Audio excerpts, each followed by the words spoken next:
और फिर equation of motion लिखा था डैम्प्ड वाइब्रेशन का। डैम्प्ड वाइब्रेशन का जो इक्वेशन ऑफ मोशन आया था वो थोड़ा इस टाइप का आया था, AE⁻−BT, और अंदर में जो आया था, सॉरी बाहर में ए नहीं था ना, सिंपली E⁻−BT, और अंदर में था AE⁻, क्या यहाँ पर क्या था, √B² - ω² T प्लस BE⁻√B²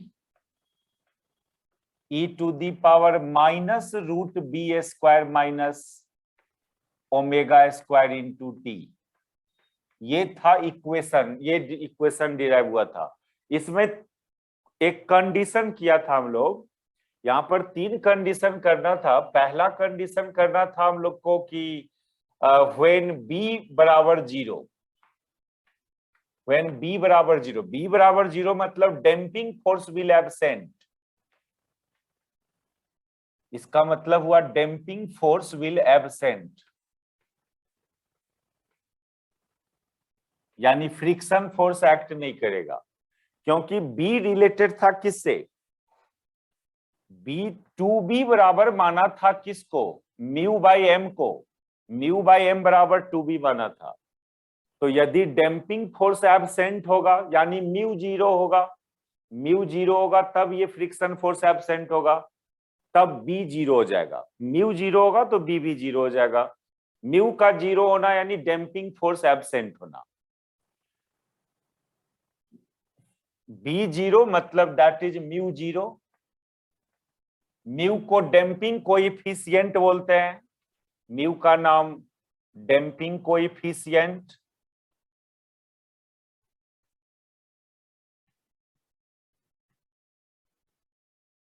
तो इस केस में जो सॉल्यूशन आया वो सॉल्यूशन आया डिराइव होके A0 sin ω/T plus something, ये आया।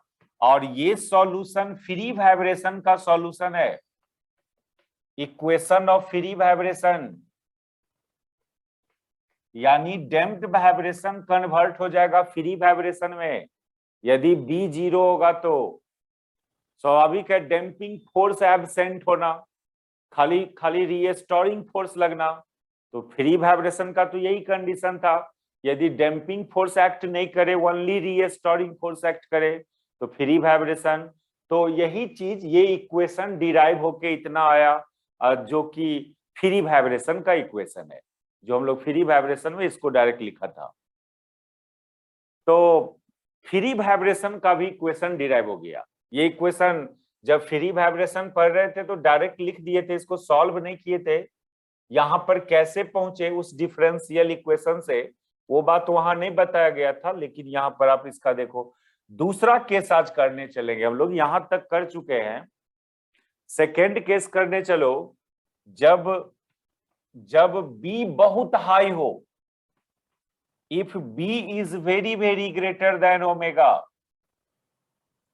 यानी damping force is high, that is damping force is high.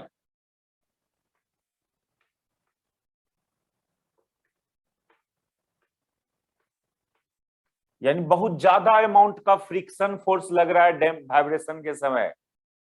तो क्या होगा, कोई मैथमेटिकली रिजल्ट पर जो जाएंगे उससे पहले आप खुद एनालाइज करो।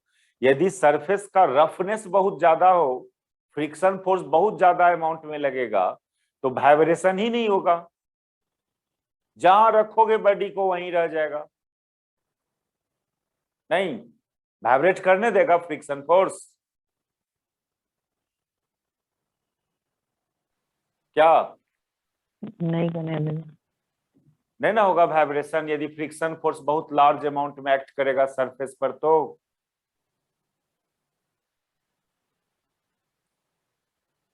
नहीं समझ में आ रहा है। स्प्रिंग से ब्लॉक को कनेक्ट कर दो और ब्लॉक को रफ सरफेस पर रखो, बहुत ज्यादा रफनेस हो तो ब्लॉक को खींच के जहां रखिएगा और छोड़िएगा, बॉडी इधर एवे नहीं करेगा, फ्रिक्शन फोर्स आने ही नहीं देगा बॉडी को।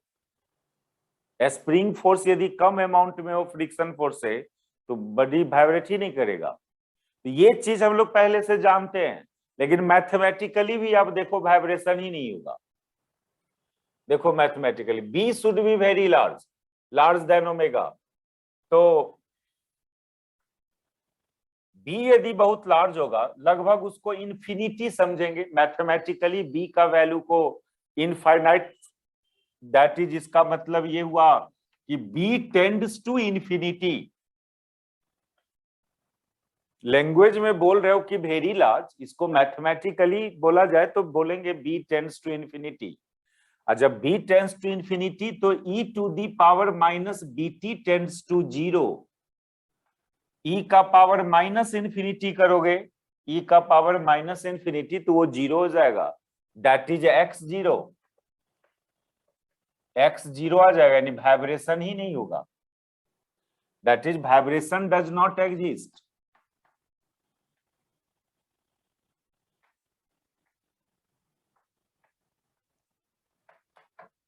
तो एक केस हम लोग लिया डैम्पिंग फोर्स ही एक्ट नहीं करे, जब डैम्पिंग फोर्स एक्ट नहीं करेगा तो फ्री वाइब्रेशन होगा पार्टिकल का।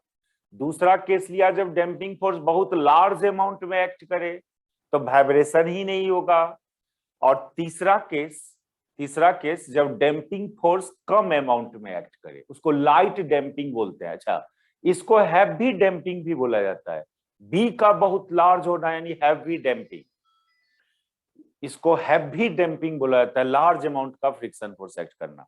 तो इस केस में देख रहे हो वाइब्रेशन ही नहीं हो रहा है। जब डैम्पिंग फोर्स नहीं लगा था तब तो वाइब्रेशन हुआ, लेकिन वो फ्री वाइब्रेशन था। लेकिन अब जो केस हम लोग करेंगे, जो यूजफुल केस है आपका, खासकर डैम्प्ड वाइब्रेशन किसको बोलेंगे, अब वो काम कर रहे हैं हम लोग। तो डैम्प्ड वाइब्रेशन के लिए कम अमाउंट में डैम्पिंग फोर्स एक्ट करना चाहिए, उसको लाइट डैम्पिंग भी बोलते हैं। When damping force will be small, ये थर्ड केस कि when damping force will be a small, it will be in a small amount.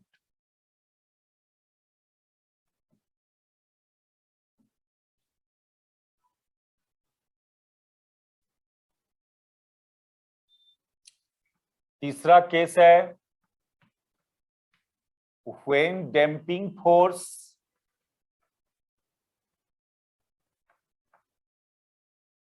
will be in a small amount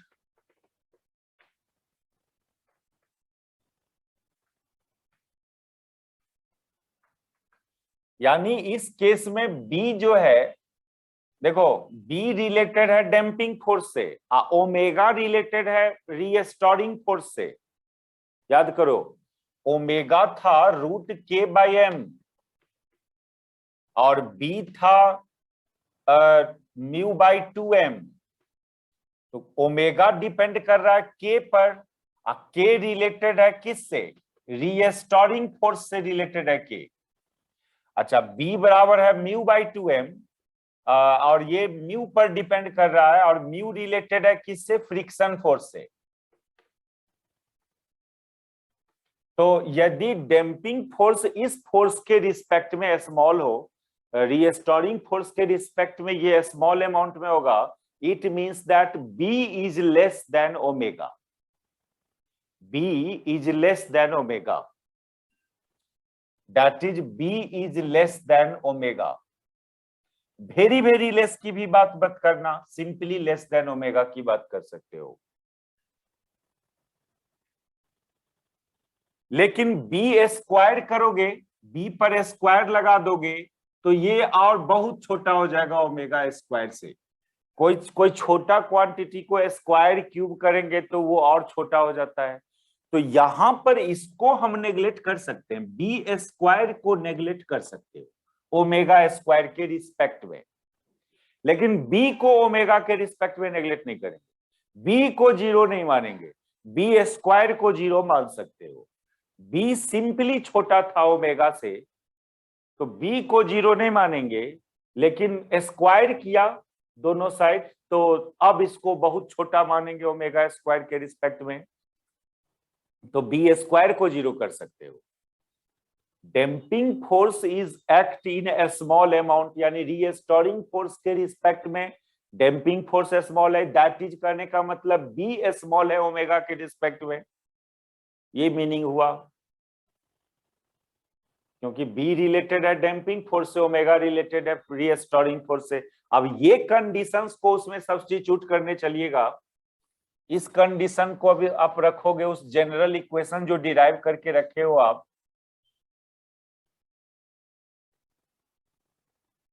तो ये जो इक्वेशन हम लोग डिराइव करके रखे थे, x equal to E to the power minus B T A E to the power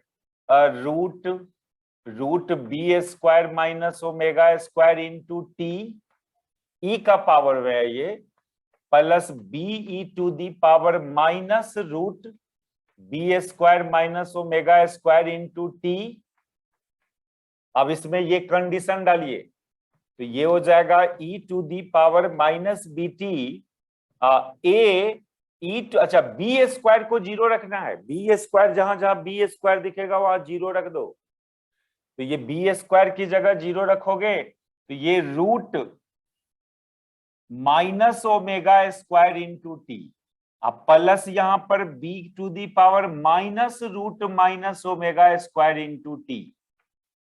अब फिर इस रूट के अंदर जो माइनस है, रूट के अंदर जो -1 दिख रहा है उसकी जगह आई स्क्वायर रखते हैं, आई स्क्वायर इमेजिनरी, ये वाला आई स्क्वायर इक्वल टू -1 होता है ना कॉम्प्लेक्स नंबर में, तो इस रूट के अंदर जहां भी माइनस दिख रहा है उसमें आई स्क्वायर सब्स्टिट्यूट करो, तो E to the power minus B T A E to the power root I square omega square into T plus B E to the power minus root I square omega square into T. Root के अंदर वाला -1 को omega आई square put किया, अब ये सब क्या हो जाता है, ये E to the power minus B T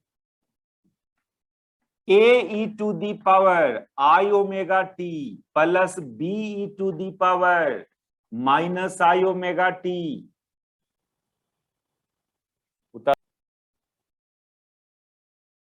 हो गया है। ये डैम्प्ड वाइब्रेशन का एम्पलीट्यूड है, और इसमें क्या प्रॉपर्टी है, ये टाइम के रिस्पेक्ट में ये decreasing function of time. Video रुक रहा है सर।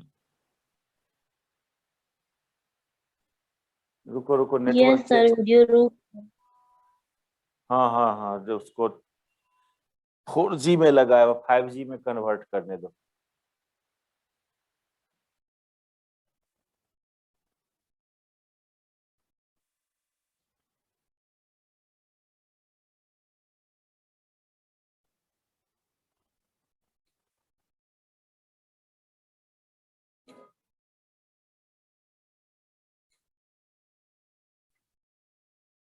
अब तो नहीं रुक रहा है ना?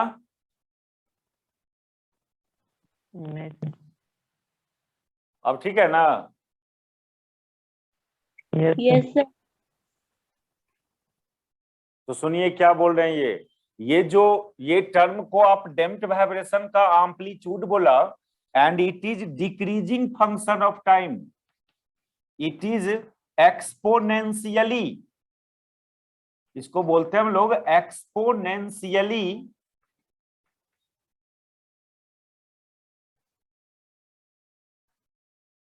Decreasing function of time. देखो माइनस है पावर में, ई का पावर माइनस बी टी है, टी बढ़ाओगे तो ये टर्म घटेगा क्योंकि निगेटिव में है पावर, टाइम बढ़ाइएगा टी का वैल्यू तो ये जो ई का पावर है ये टोटल टर्म डिक्रीज करेगा, इसको बोलना exponentially decreasing function of time. यानी डैम्प्ड वाइब्रेशन का जो एम्पलीट्यूड होता है वो डिक्रीज करता है टाइम टू टाइम। आप बॉडी को देखते हो ना, कोई स्प्रिंग से बॉडी को कनेक्ट करके और बॉडी को थोड़ा दबा के या खींच के छोड़ दो तो वाइब्रेशन क्रिएट होता है, लेकिन क्या देखते हो, उस वाइब्रेशन का जो एम्पलीट्यूड है वो डिक्रीज करते रहता है ना, अब फाइनली वाइब्रेशन खत्म हो जाता है नहीं? यस। क्या एक बार वाइब्रेशन कर दिए तो वो लॉन्ग टाइम तक वाइब्रेट करते रहेगा? धीरे धीरे वो, नहीं सर। हाँ, धीरे धीरे उसका एम्पलीट्यूड ऑफ वाइब्रेशन जो है वो डिक्रीज करते रहता है ना, लास्टली वाइब्रेशन डाई आउट हो जाता है। तो ये नेचर दिख रहा है यहाँ पर डैम्प्ड वाइब्रेशन में कि amplitude of damped vibration decreases exponentially with respect to time and hence vibration die out. Thus we observe that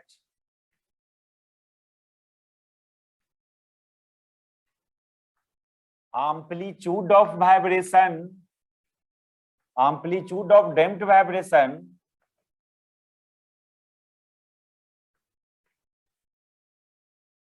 decreases with respect to time exponentially and finally vibration die out.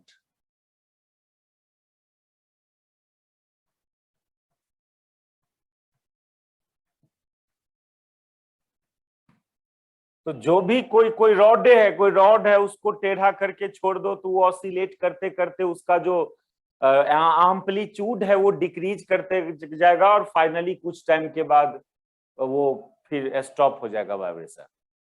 ये सब damped vibration है। जो भी nature में vibration देखते हो तो वो सब डैम्प्ड वाइब्रेशन है, जिसमें आपको स्टार्ट किया वाइब्रेशन और अपने आप उसका जो वाइब्रेशन है वो डिक्रीज करते रहेगा एम्पलीट्यूड उस वाइब्रेशन का। देखो क्लियरली मैथमेटिकली भी देखिए, उसका जो एम्पलीट्यूड आया वो डिक्रीजिंग फंक्शन ऑफ टाइम में आया, टाइम के रिस्पेक्ट में डिक्रीज कर रहा है एक्सपोनेंशियली।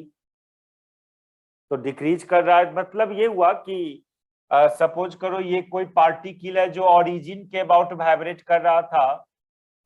इनिशियली मान लो पहला वाइब्रेशन में पार्टिकल यहां तक गया, अब दूसरा वाइब्रेशन में वो इससे थोड़ा पीछे ही से रिटर्न हो जाएगा और तीसरा वाइब्रेशन में उससे भी पीछे से रिटर्न हो जाएगा। यानी ये जो दूरी है वो डिक्रीज करते जाएगा ये दूरी, और फाइनली पार्टिकल आपका ओ पर आके रेस्ट में आ जाएगा। इसको बोलते हैं एम्पलीट्यूड का डिक्रीज करना। इस बात को ग्राफिकली यदि रिप्रेजेंट करें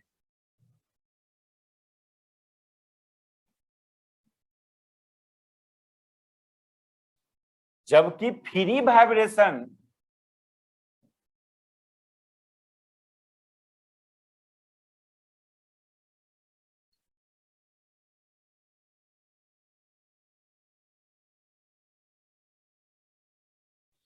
देखो फ्री वाइब्रेशन का इक्वेशन था x equal to A sine omega T plus alpha, या ए नॉट मान लो, यहाँ A naught sine omega T plus alpha. यहाँ पर ए नॉट एक कांस्टेंट चीज था, इंडिपेंडेंट फ्रॉम टाइम था ये इंडिपेंडेंट फ्रॉम टाइम।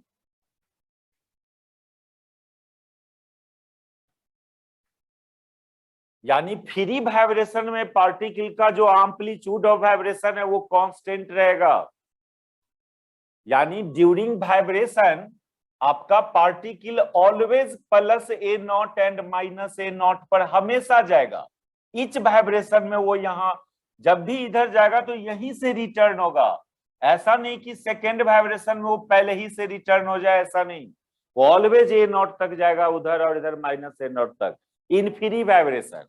तो फ्री वाइब्रेशन में ये एम्पलीट्यूड कांस्टेंट रहता है और वो वाइब्रेशन इनफाइनाइट टाइम तक होगा। एक बार वाइब्रेट करवा दिया फ्री वाइब्रेशन में वो इनफाइनाइट टाइम तक वाइब्रेट करेगा, जो संभव नहीं है फ्री वाइब्रेशन, क्योंकि जिस सरफेस पर वाइब्रेट करवा रहे होगे वो सरफेस थोड़ा फ्रिक्शन फोर्स लगाएगा ही।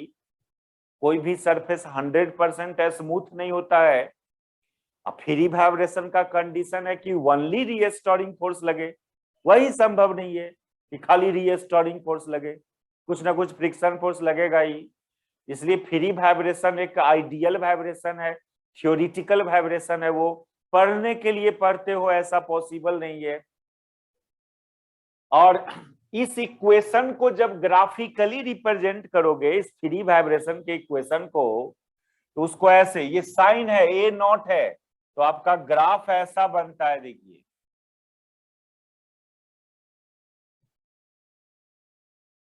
इधर टाइम रखा जाता है, इधर एक्स का वैल्यू रखा जाता है इस लाइन पर, और एक प्लस ए नॉट का एगो लाइन ड्रॉ कर लेना इधर, और इधर एक माइनस ए नॉट का एक लाइन ड्रॉ कर लेना, और ये आगे साइन थीटा, साइन थीटा का ग्राफ कैसा,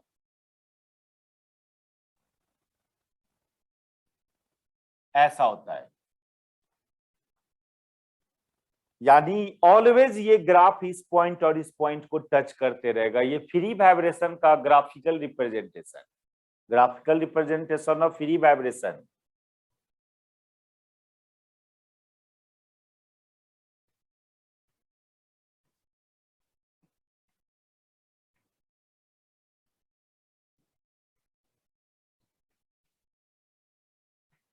और डैम्प्ड वाइब्रेशन का ग्राफिकल रिप्रेजेंटेशन क्या होगा?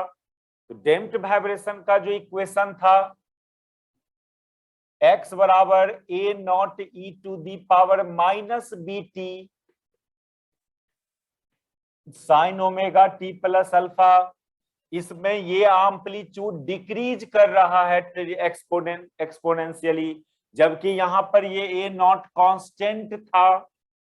इसको ग्राफिकली जब रिप्रेजेंट किया जाता है, ये टाइम का एक्सिस एगो ग्राफ ऐसा, ये एक्सपोनेंशियल फंक्शन का ग्राफ है, इसके अंदर साइन का ग्राफ खींच देना। ये हुआ कि ये हाइट घटते जा रहा है, यानी ये जो एम्पलीट्यूड है वो डिक्रीज होते जा रहा है एक्सपोनेंशियली। अब फाइनली वाइब्रेशन खत्म हो जाएगा।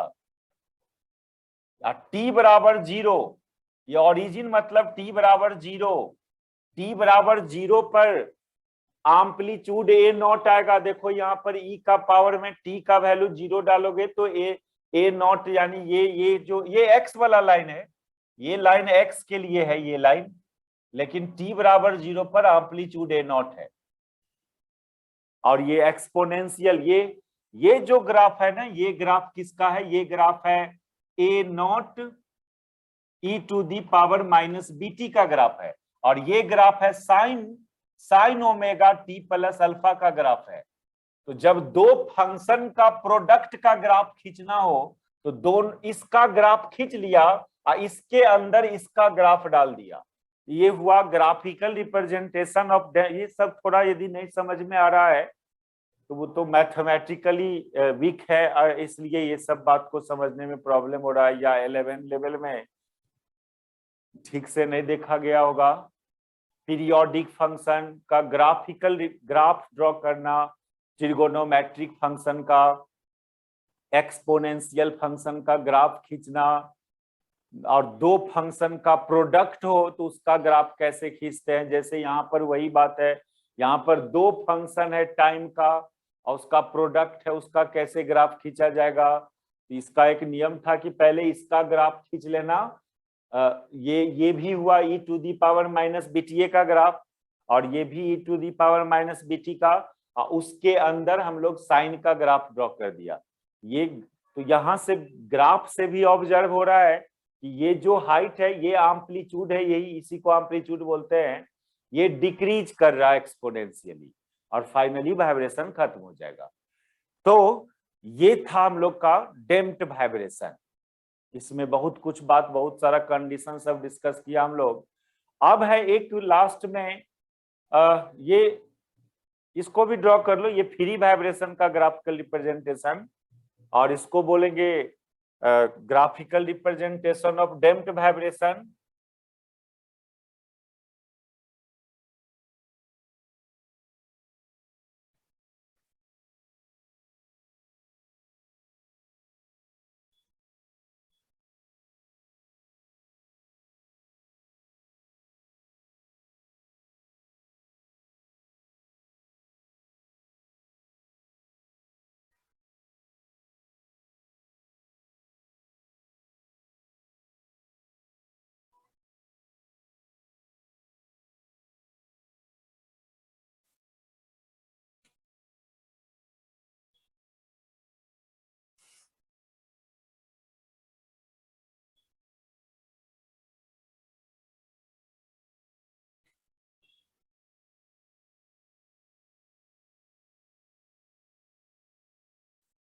चले अब लिखे हम लोग डैम्प्ड फोर्स्ड वाइब्रेशन।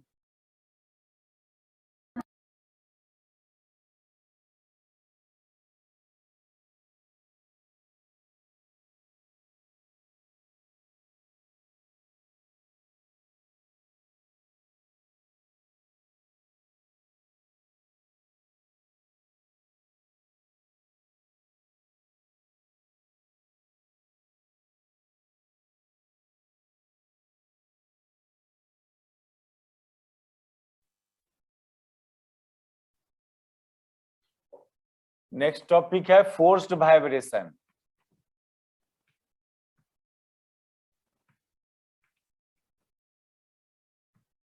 ये देखो, तो अभी डैम्प्ड वाइब्रेशन पढ़ा हम लोग, तो डैम्प्ड वाइब्रेशन में देखा कि जो एक बार वाइब्रेशन सेट कर दें तो उस वाइब्रेशन का जो एम्पलीट्यूड है वो डिक्रीज करता है टाइम के रिस्पेक्ट में, और फाइनली वाइब्रेशन बंद हो जाता है।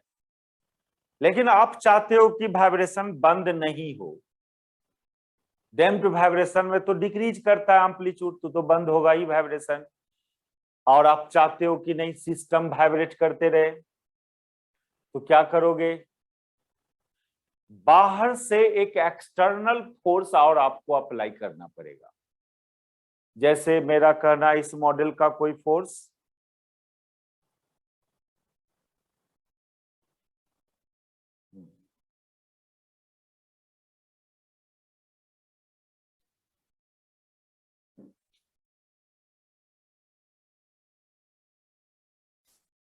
अब जैसे ये है, ये रॉड है, इसको एक बार ऐसे करके और छोड़ दिए तो वाइब्रेशन धीरे धीरे धीरे धीरे डिक्रीज हो गया। लेकिन इसको वाइब्रेट करवाते रहना है तो क्या करेंगे, बाहर से एक फोर्स ऐसे ऐसे उंगली से ऐसे ऐसे ऐसे फोर्स लगाते रहना होगा। तो जब तक ये फोर्स लगाओगे तब तक बॉडी वाइब्रेट करेगा। नहीं समझे? Yes sir. अब जब तक ऐसे ये फोर्स लगा रहे हैं हम लोग, हाँ, तो ये एक्सटर्नल फोर्स उस पर लगाना पड़ेगा।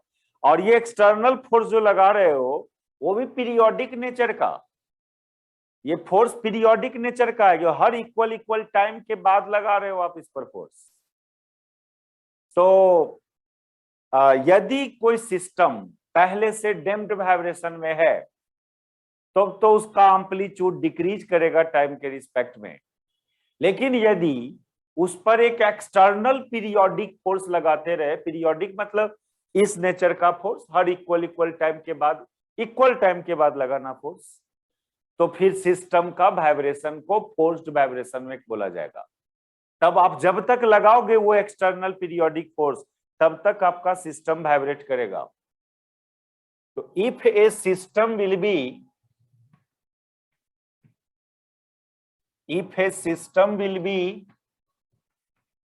in damped vibration,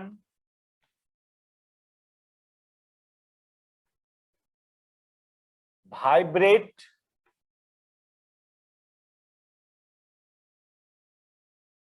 damped vibration, and if an external periodic force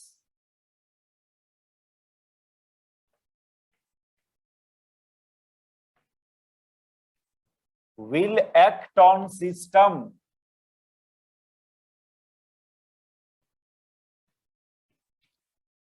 then system will vibrate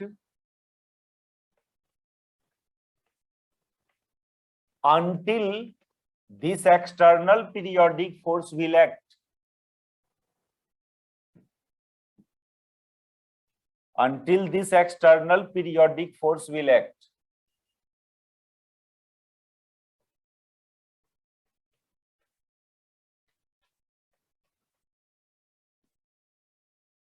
तो उस समय सिस्टम के वाइब्रेशन को फोर्स्ड वाइब्रेशन में बोलेंगे। पहले से वो डैम्प्ड वाइब्रेशन में था और बाहर से आप एक एक्सटर्नल पीरियोडिक फोर्स लगाया, जब तक वो एक्सटर्नल पीरियोडिक फोर्स लगाओगे तब तक सिस्टम वाइब्रेट करते रहेगा।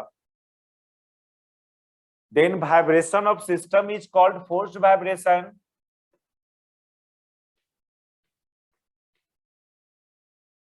Vibration of system is called forced vibration.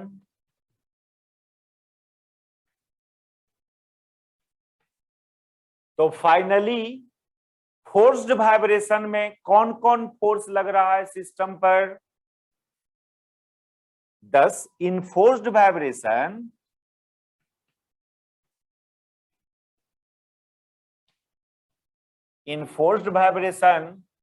forces acts on system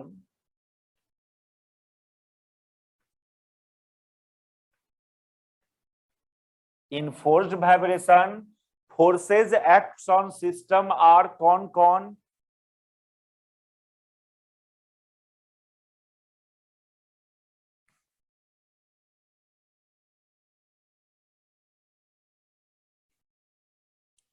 यहां तक हो गया?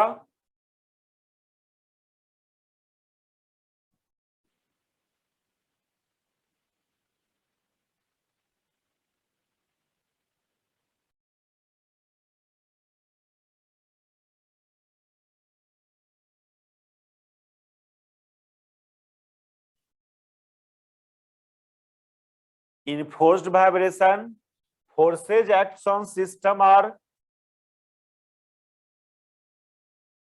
कौन कौन फोर्स? पहला रीस्टोरिंग फोर्स,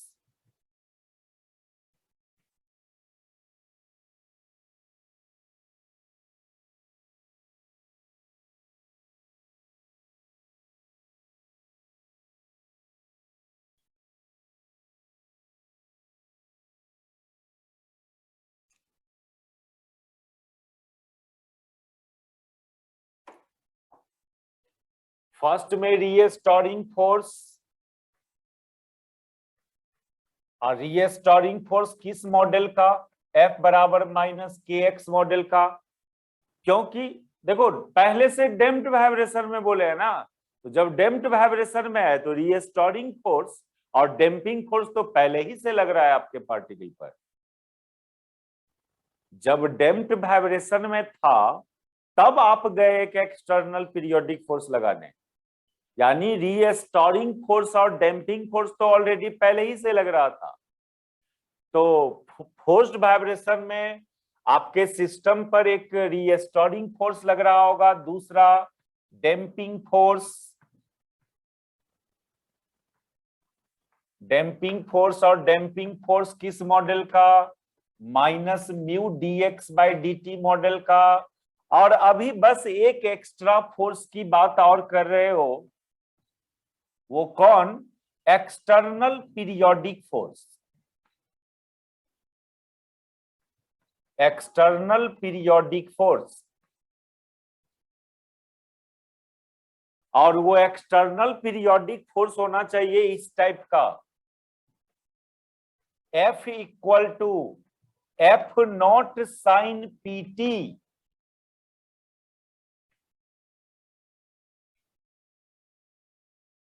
इस टाइप का एक्स्ट्रा पीरियोडिक बोल रहे हैं बार बार, तो उस फोर्स को मैथमेटिकली ऐसे दिखाओ कि वो पीरियोडिक फंक्शन होना चाहिए। आप लैंग्वेज में बार बार पीरियोडिक फोर्स बोल रहे हैं, तो उस फोर्स का रिप्रेजेंटेशन भी पीरियोडिक के फंक्शन टाइप का लोगे। और sine theta cos theta periodic function होता है, इसलिए वो जो एक्सटर्नल पीरियोडिक फोर्स वो इस मॉडल का मैथमेटिकली होना चाहिए। कभी भी कोई बात, हर बात का मैथमेटिकल रिप्रेजेंटेशन होता है। हम पीरियोडिक फोर्स बोल रहे हैं, तो उस फोर्स को मैथमेटिकली जो रिप्रेजेंट भी करोगे वो भी पीरियोडिक फंक्शन टाइप से रिप्रेजेंटेशन करोगे, इस टाइप का। इसमें P को, ये जो P देख रहे हैं साइन PT, इस P को बोलते हैं angular frequency of that external periodic force.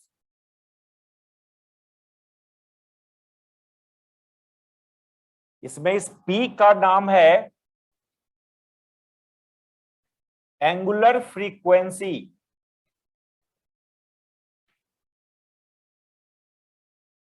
Angular frequency of that external periodic force.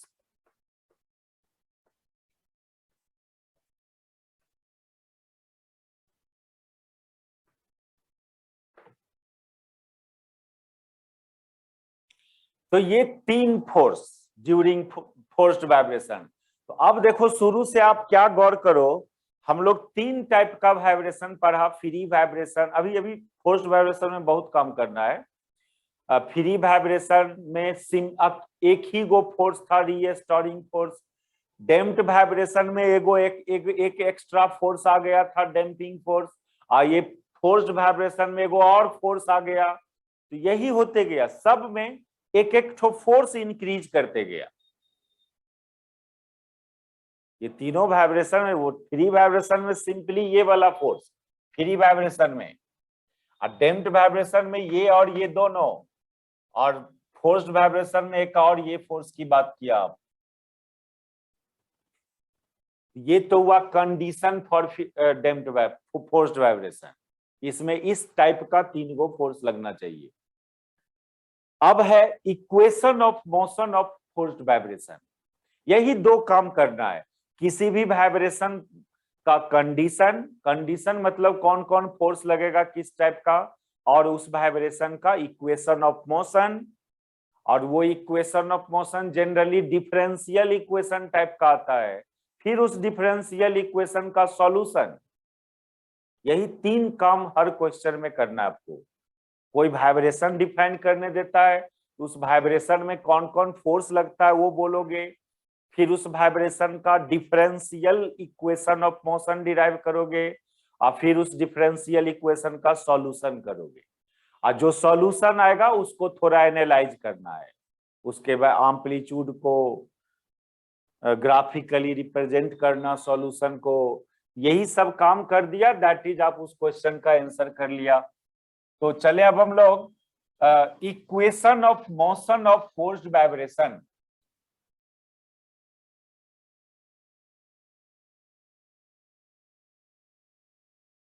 Equation of motion of forced vibration.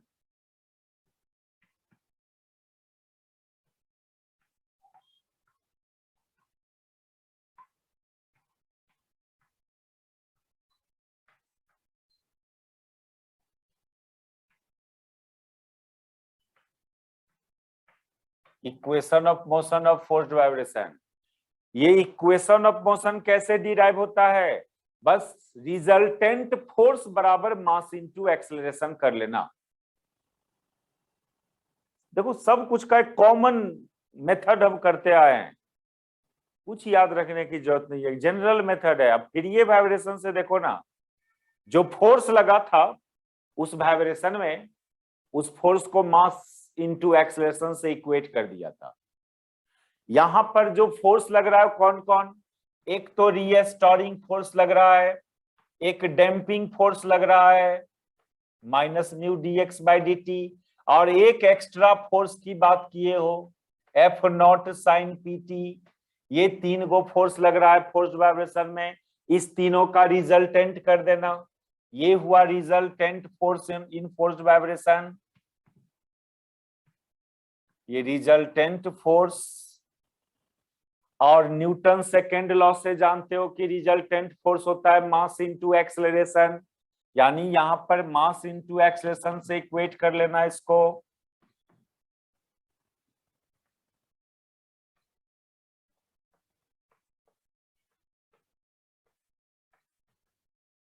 फिर मास को उधर कर दो, और एक्सेलरेशन की जगह क्या लिखते हो?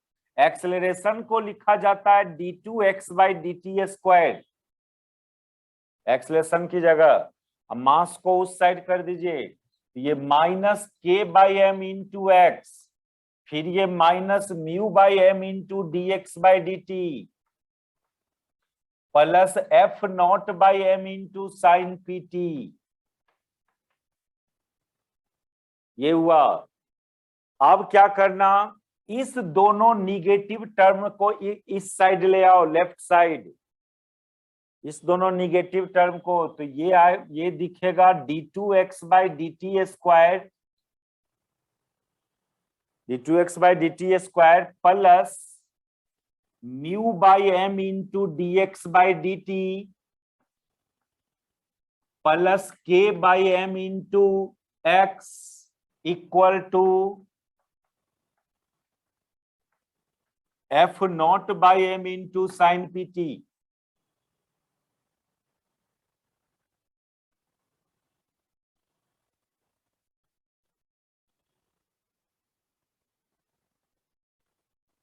और हो गया, ऊपर लिख लिए। Yes, sir.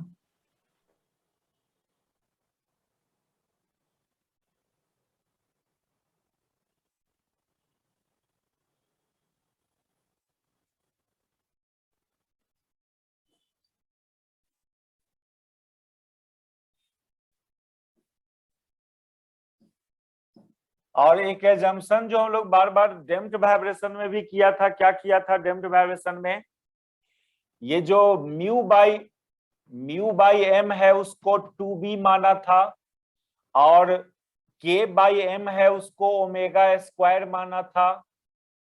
अब थोड़ा यहाँ पर एगो और एजम्पशन, ये देखो म्यू बाई एम है उसको 2b माना, k बाई एम को ओमेगा स्क्वायर, और ये जो f नॉट बाई एम है ना, इसको आप मान लो capital F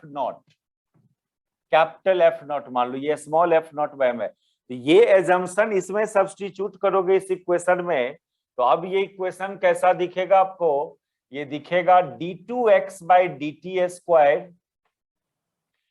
plus 2b dx by dt plus omega square x equal to capital F naught sine pt, ऐसा दिखेगा। ये हुआ finally equation of differential equation of forced vibration, इसी को बोलेंगे हम लोग differential equation of forced vibration.